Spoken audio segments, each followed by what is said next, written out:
This week, we're looking at the fourth practice in the Lord's Prayer around forgiveness and confession. Forgive us our debts as we also have forgiven our debtors.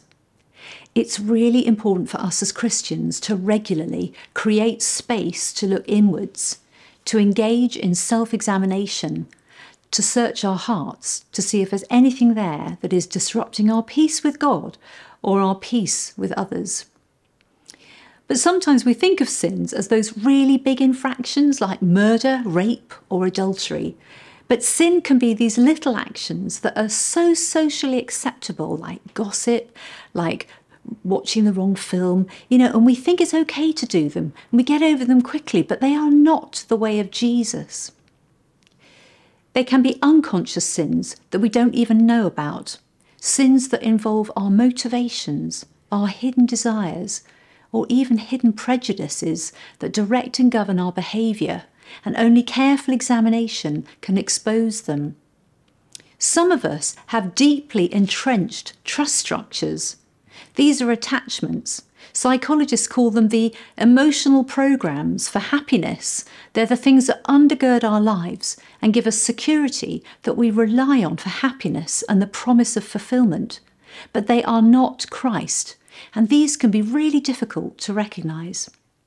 This is why finding a space to engage with God and to enter into his presence daily is so important. Only God can deal with all the deep-rooted sins, conscious and unconscious, so that we can live freely as Christ intended. Jesus not only instructs us to ask for forgiveness, but also to offer forgiveness to others. There is a sense that only by offering forgiveness can we truly receive fully the forgiveness of God. In other words, God is looking for us to release the debts of others, so we're open to him releasing us from our debt. But offering forgiveness is also so important for us, because demanding restitution from our debtors can actually empower them in our lives.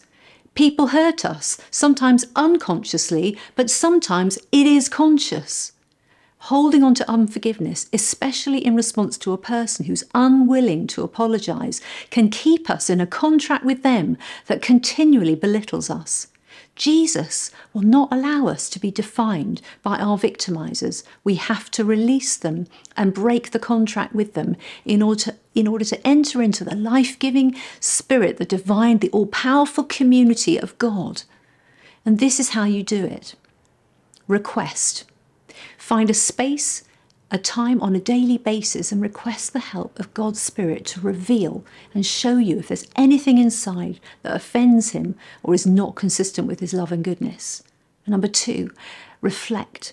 Think about the things in your own life that may be troubling your conscience, or that God has shown you, something in your day or something in your week. And number 3, receive and release. Receive the forgiveness of God for yourself and release forgiveness to anyone who is indebted to you. Trust God. Leave the judgment to him.